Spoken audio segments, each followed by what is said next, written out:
Bonjour à tous, aujourd'hui je vais vous faire une vidéo du coup récapitulative sur la mole avec la masse molaire en même temps, tout ça dans une même vidéo. Ça va nous permettre de faire un petit bilan sur tout ce qu'on a fait et surtout qu'on m'a demandé d'être un petit peu plus clair sur la mole puisque c'est une notion qui est quand même assez difficile et je suis plutôt d'accord avec ça.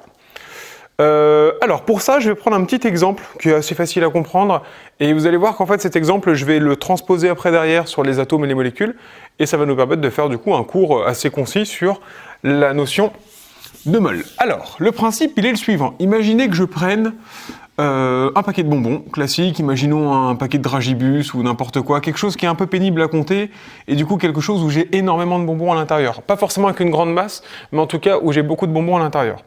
L'idée, c'est évidemment de ne pas les compter un par un parce que c'est beaucoup trop long, et du coup de se dire comment je peux faire pour mesurer du coup le nombre de bonbons qu'il y a à l'intérieur. Alors pour ça, on peut, a priori, on aura une idée assez rapide là-dessus, c'est de prendre déjà une des informations qu'on a sur un paquet de bonbons classique, c'est la masse du paquet de bonbons, la masse totale. Alors évidemment, on suppose que le sachet autour, il pèse quasiment rien par rapport aux bonbons, et on peut supposer, allez, qu'on a une masse de paquet de bonbons de 200 grammes. Soit. Maintenant, la question qu'il faut vous poser, c'est quelle est la deuxième donnée, parce que je ne vais pas faire un calcul avec une seule donnée, bien sûr, quelle est la deuxième donnée qu'il va me falloir pour avoir derrière le nombre de bonbons. Pour ça, il va me falloir la masse d'un bonbon. Et ça, c'est facile à faire. Alors, tout en supposant évidemment que mon paquet contient des bonbons avec tous les mêmes bonbons à chaque fois. C'est-à-dire que chaque bonbon a la même masse, même si dans la réalité, c'est pas tout à fait vrai. Mais on suppose que chaque bonbon qui est ici sont tous identiques. Et supposons que la masse d'un bonbon, elle est de 2 grammes. Et là, je me pose la question, combien de bonbons au total dans mon paquet ? Alors pour résoudre cette question, vous avez le moyen mathématique le plus simple évidemment, ça reste, et c'est rien de plus que ça finalement, c'est une situation de proportionnalité avec un produit en croix. Mais ce que j'aimerais que vous fassiez, et surtout quelque chose qu'il va falloir, sur laquelle il va falloir prendre l'habitude, c'est d'utiliser des formules mathématiques avec des formules littérales. Pourquoi ? Parce que le produit en croix, c'est pas quelque chose de très joli à voir. Alors on va résoudre évidemment la chose par produit en croix. Et après, on essaiera de comprendre un petit peu comment ça marche avec une petite formule mathématique qui découle évidemment de ce produit en croix.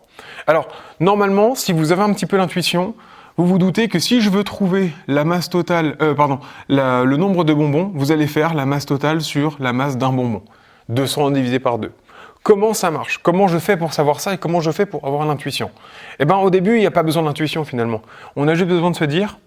moi j'ai une masse totale, alors je fais une petite erreur depuis tout à l'heure là, je vais mettre des petits M. J'ai une masse totale, je vais mettre les valeurs, j'ai 200 grammes de bonbons. Mon paquet fait 200 grammes pour un nombre de bonbons que je ne connais pas. Mais qu'est-ce que je sais ? Je sais qu'un bonbon fait 2 grammes. Alors attention, je mets évidemment les mêmes unités l'une en dessous de l'autre, donc moi je sais qu'un bonbon fait 1 gramme. À partir de là, je fais mon produit en croix, je cherche le nombre de bonbons dans mon paquet, je fais donc 1 fois 200 divisé par 1. Et 1 fois 200 divisé par 1, c'est faire quoi finalement ? Et vous voyez, le 200... Excusez-moi, j'avais mis 2 grammes. Tant pour moi, je recommence. Donc 200 grammes le paquet, ma question, combien de bonbons ? Je ne sais pas. Je sais qu'un bonbon fait 2 grammes. Donc du coup, je me pose la question, je fais 1 fois 200 divisé par 2. Et ça me donne le nombre de bonbons. Donc c'est rien de plus finalement qu'un produit en croix, cette histoire. Maintenant, vous voyez que si vous commencez à faire la petite croix qui est ici, on comprend ce que vous voulez faire, mais déjà la première question qu'on se pose, c'est potentiellement, on s'en doute, encore une fois en tant que correcteur, mais partez du principe que le correcteur doit voir immédiatement la formule que vous êtes en train d'utiliser. Or là, il ne s'en rend pas compte tout de suite. Le 200, ça pourrait être n'importe quoi, le 2, ça pourrait être n'importe quoi, si on n'a pas regardé au préalable ces deux données qui étaient là. Donc l'idée, c'est de transformer ça avec des lettres claires et précises. Donc là, par exemple, ça... Plutôt que de faire 1 fois 200 divisé par 2, je me dis, tiens, mais 200, qu'est-ce que c'est ? 200, c'est la masse totale du paquet de bonbons. Donc, c'est la masse totale. Multiplié par 1. 1, est-ce que j'ai besoin de le mettre ? Pas vraiment, je ne le mets pas. Divisé par 2. Ah oui, mais 2, c'est la masse d'un bonbon. Divisé par la masse d'un bonbon. Et ça, c'est égal à quoi ? C'est égal au nombre de bonbons qu'on va appeler grand N, tout simplement. Donc cette formule, évidemment, il n'y a pas besoin de la prendre par cœur. Finalement, c'est quelque chose d'assez logique qu'on retrouve facilement. Et si c'était pas si facile que ça pour vous, vous faites votre produit en croix et vous en déduisez cette formule-là.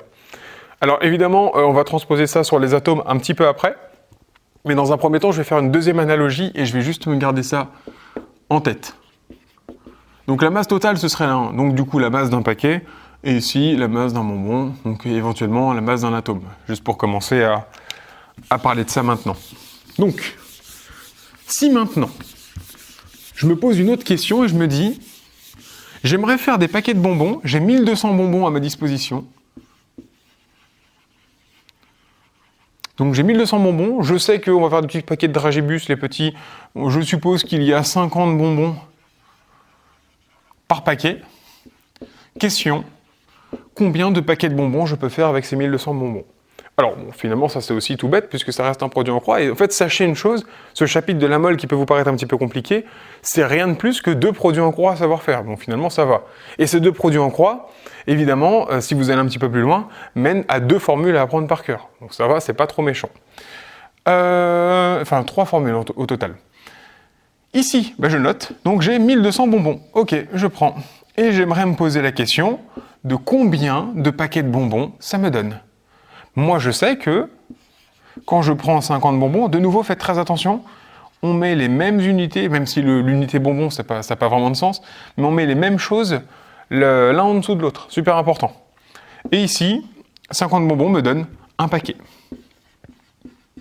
Donc, combien de paquets je peux faire? Je peux faire 1200 fois 1 divisé par 50. Donc, encore une fois, si vous faites ça, ce ne sera pas bien clair, donc on essaie de trouver une formule. Disons que ce nombre-là, je l'appelle petit n. Petit n, donc le nombre de paquets de bonbons. C'est donc, on a dit, 1200 fois 1 divisé par 50. 1200, c'était le nombre de bonbons au total. Ah oui, mais tout à l'heure, le nombre de bonbons, on l'avait déduit, on l'avait appelé petit n, grand n, pardon. Et qu'on divise par 50. 50, c'est quoi? C'est le nombre de bonbons dans un paquet. Nombre bonbons dans un paquet. Et voilà ma formule. Pour trouver le nombre de paquets de bonbons, vous divisez donc le nombre de bonbons à votre disposition par le nombre de bonbons à mettre dans un paquet. Trouvez par produit en croix très facilement, on en a déduit après derrière une formule littérale de ce produit en croix. Donc deuxième formule à comprendre. Si cette analogie, vous l'avez comprise, finalement, vous allez voir que la suite, ça va très bien se passer. Si ça n'a pas encore été compris, refaites cet exercice au calme, reposez-vous la question, refaites votre petit produit en croix. Les histoires de proportionnalité, c'est quelque chose qui doit vous sembler logique et en aucun cas difficile. Tant que ça ne vous paraît pas logique, reprenez des situations de la vie du quotidien. Si j'achète une pomme, combien me faut-il qu'elle fait 100 grammes, combien me faut-il de pommes pour avoir 1 kilo, enfin, vous voyez des choses un peu comme ça. Alors, maintenant, transposons cette histoire-là en problème, du coup, de mol, du coup, tant qu'à faire, et avec des atomes et des molécules. Première chose, on remarque un truc important. Cette formule-là, qui me permet de calculer le nombre de paquets de bonbons, fait intervenir ce grand N qui a été calculé au préalable ici. Ce qui veut dire, et on le sent un petit peu dans les exercices, si je veux calculer le nombre de paquets de bonbons, il faudra d'abord que je fasse cette histoire de masse totale divisée par la masse d'un bonbon. Alors si on transpose déjà cette formule-là, finalement c'est assez facile. Si vous voulez trouver un nombre d'atomes, alors attention, ça peut être un nombre d'atomes, ça peut être un nombre de molécules, ça peut être un nombre d'ions, en fait ça n'a aucune importance tout ça. Là vous avez vu c'était un nombre de bonbons, ça aurait pu être n'importe quoi, ça n'a vraiment aucune importance. Alors, la masse totale, ça va être la masse de quoi? Par exemple, si je prends l'effaceur qui est ici, cet effaceur il contient, donc c'est un échantillon qui a une certaine masse. En quelque sorte, ce serait mon paquet de bonbons, puisqu'à l'intérieur, qu'est-ce qu'il a? De quoi il est formé cet effaceur? Il est formé de plein d'atomes, plein de molécules aussi, bref, on suppose qu'il n'y a que des atomes là-dedans, donc cet effaceur est formé de plein d'atomes. Ce qui est donc, en fait, la même analogie que se dire que cet effaceur est un paquet de bonbons dans lequel il y a des bonbons. Donc, la masse totale, c'est la masse de l'effaceur, c'est-à-dire que ça va être la masse, on va l'appeler, de l'échantillon. On peut toujours l'appeler masse totale, aucun problème là-dessus. Ce sera la masse de l'objet que je suis en train de regarder. Évidemment, cet objet, a priori, il va être quelque chose, et ça va être quelque chose de palpable pour vous, c'est-à-dire l'effaceur, le stylo, un tableau. Je veux dire, ça va pas être la masse d'un atome, justement. Ça aurait pas trop de sens de faire ça, d'essayer de trouver le nombre d'atomes dans un atome, c'est pas vraiment de sens. Mais ça va souvent être un échantillon, du coup, à taille un petit peu humaine, donc qui fait au minimum quelques grammes. Et je divise ça par la masse d'un bonbon. Alors moi, c'est quoi mon bonbon dans mon histoire d'effaceur, là? C'est l'atome, ou la molécule. Donc que je divise par la masse d'un atome. Alors, la masse d'un atome, elle sera très souvent donnée en exercice. Et la masse de l'échantillon, soit c'est en exercice c'est donné, soit c'est déduit de la formule de la masse volumique par exemple, soit encore une fois ça peut être pesé si c'est en TP, ou ça peut être pesé si... bon, ça peut être donné, hein. De toute façon en contrôle ce sera forcément donné. Et ben voilà pour cette formule, ça s'arrête là. Je viens juste du coup de particulariser cette formule-là qui était plutôt dite pour des bonbons à une formule plutôt faite pour des atomes. Évidemment, on se rend compte que on va avoir un très très grand nombre d'atomes, hein, parce que là-dedans, il y a énormément d'atomes. Puisque je vous rappelle une chose, la masse d'un atome, c'est globalement de l'ordre de 10 puissance moins 27 kg. Donc imaginez que vous ayez, je ne sais pas, par exemple, vous cherchez le nombre d'atomes, tiens, ça peut être intéressant, le nombre de molécules d'eau qu'il y a dans 1 litre d'eau. Bon, 1 litre d'eau, ça pèse 1 kg. Et bien si on fait ce petit calcul-là, juste pour se rendre compte un petit peu, on suppose que, alors cette fois-ci, attention, si je cherche les molécules, ça, je vais le transformer en N molécules, et ça, je vais transformer ça en M molécules. Et ça, je vais le transformer ça en M bouteilles. Bon, vous avez compris le principe. Finalement, il y a un truc à retenir, si je peux changer de couleur quand même. S'il y a bien un truc à retenir pour trouver un nombre, déjà, première chose, il faut que le nombre à la fin il soit grand, minimum. Pour que quelque chose soit grand, pour qu'un quotient soit grand, il faut que le numérateur soit grand et que lui soit petit. C'est le seul moyen. Donc si vous commencez à vous dire que tiens, et si je divisais 2 par 200, ça n'a aucun sens. Ok, c'est même pas la peine d'y penser. Vous faites le 200 divisé par 2, le plus grand divisé par le plus petit. Ça peut être un petit moyen mnémotechnique aussi pour retenir, mais faites attention, si vous retenez toujours plus grand sur plus petit, vous enlevez la physique qu'il y a derrière et la compréhension du phénomène. Donc c'est bien de retenir ces choses-là, mais il faut aussi les comprendre. Donc si je fais le calcul avec 1 kg et 10 puissance moins 27 kg, je vais trouver un nombre du coup de molécules, cette fois-ci, si je regarde les molécules d'eau dans une bouteille d'eau, de 1 sur 10 puissance moins 27, et ça fait 10 puissance 27. Précisez toujours, pas juste, ne vous arrêtez pas ici, molécules. Alors je précise une chose, hein. Donc ça c'est un nombre extrêmement grand, d'accord? On n'est pas sur les 100, 1200 bonbons qu'il y avait tout à l'heure dans le paquet. Donc là on est sur un nombre qui n'est même pas calculable par un ordinateur. Aujourd'hui, aucun ordinateur au monde ne s'amuse à calculer le nombre de molécules qu'il y a dans une bouteille d'eau, d'accord?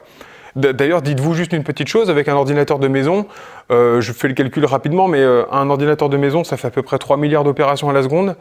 Là, on est de l'ordre du milliard, de milliers, du coup. Donc quelque chose qui est extrêmement long, et je pense qu'on en a pour des millions d'années à calculer ça avec un ordinateur. Donc, même un ordinateur ne peut même pas compter le nombre de molécules qu'il y a dans une bouteille d'eau. Par contre, qu'est-ce qu'il peut faire très facilement l'ordinateur? Et qu'est-ce que nous, on peut faire très facilement? C'est compter le nombre de bouteilles d'eau.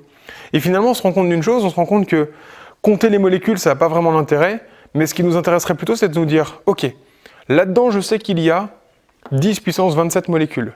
Et maintenant, ce que je vais faire, c'est que je vais dire que ce truc-là, ça va être un paquet.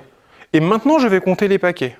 Je réitère du coup ma proposition avec mon exemple. Si je me dis, bon, compter le nombre de molécules qu'il y a dans une bouteille d'eau, c'est compliqué, mais si je connais ce nombre-là une fois, j'ai juste après à regarder, à me dire, ok, j'ai 1, 2, 3, 4, 10 bouteilles, et j'en déduis que j'ai 10 fois cette quantité-là en molécules. Donc en fait, si je connais la quantité dans une bouteille, la connaître dans 10 bouteilles, c'est très facile, il suffit de faire x 10. D'accord? Donc l'idée, c'est de quoi, en fait, si on le ressent un petit peu là, c'est de définir ce qu'on appelle un paquet. C'est de définir un paquet de molécules qui contient un certain nombre, et je vais plutôt compter les choses en paquets après derrière, plutôt que de compter en petits nombres. Donc je ne vais pas compter les grains de riz dans un paquet de riz, mais je vais compter le nombre de paquets de riz. Et si je connais le nombre de grains de riz dans un paquet, je peux en déduire facilement le nombre de grains de riz dans 10 paquets après derrière. Et l'idée, c'est quoi? C'est ce qu'on avait fait juste après. L'idée, c'est donc du coup de compter le nombre de paquets, avec ce petit n qui est ici. Alors qu'est-ce qu'on avait dit du coup tout à l'heure? On avait dit que quand on avait 1200 bonbons et qu'on voulait mettre ça dans des paquets de 50, on faisait du coup le nombre de bonbons à notre disposition, c'est-à-dire les 1200, divisé par 50. Si je transcris cette formule à des molécules ou des atomes, qu'est-ce qu'il faut que je fasse? Du coup, le petit n égale le nombre d'atomes, qui, je rappelle, ce nombre-là a été calculé au préalable ici, s'il n'avait pas été donné en exercice éventuellement. Alors, divisé par quoi? Et c'est là la question. Tout à l'heure, mon paquet de bonbons de Haribo, il contenait 50 bonbons. Qui a décidé que c'était 50 bonbons? C'est Monsieur Haribo. Okay. Maintenant, la question, c'est comment je fais pour me dire, ok, moi je vais prendre un paquet de tant d'atomes, ou de tant de molécules. Et à partir de ce moment-là, ce sera l'unité de base, le paquet de molécules ou d'atomes. Alors ça a été évidemment défini par des scientifiques qui sont tous mis d'accord là-dessus, parce que si chacun prend son petit paquet comme il veut, à la fin, en fait, on s'en sort plus. Donc tout le monde a été plutôt d'accord pour dire qu'un paquet de molécules, ce serait 6,02 fois 10 puissance 23. Alors, je vais préciser juste entité. Une entité, du coup, ça peut être soit une molécule, 6,02 10 puissance 23 molécules, atomes, peu importe. En fait, ça peut être n'importe quoi. Ça pourrait même être grain de riz. Aucune importance, d'accord ? Et vous voyez un petit peu cette puissance de 10 qui est là, elle est extrêmement élevée, mais elle ressemble à la puissance de 10 qu'on avait vue tout à l'heure, où c'était 10 puissance 27. Donc quelque chose qui est déjà un peu plus proche. Et juste une petite chose pour vous montrer à quel point c'est proche. Quand vous prenez cette quantité-là de molécules d'eau, vous avez 18 grammes d'eau.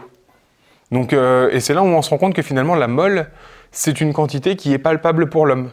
D'accord ? Quand on prend une mole de n'importe quoi, c'est quelque chose qu'à l'œil nu on pourra voir. Quand je prends un atome, je ne le vois pas. Mais quand je prends une mole d'atome, je les vois. Voilà le principe un petit peu.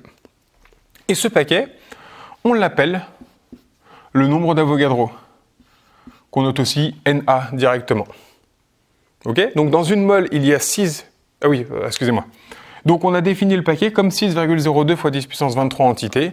Et ça, c'est ce qu'on appelle du coup une mole. Ok ? Et la mole, une mole, c'est un nombre d'Avogadro. 6,02 fois 10 puissance 23. Mol moins 1 du coup. Et donc du coup, donc ça en fait, c'est quoi ?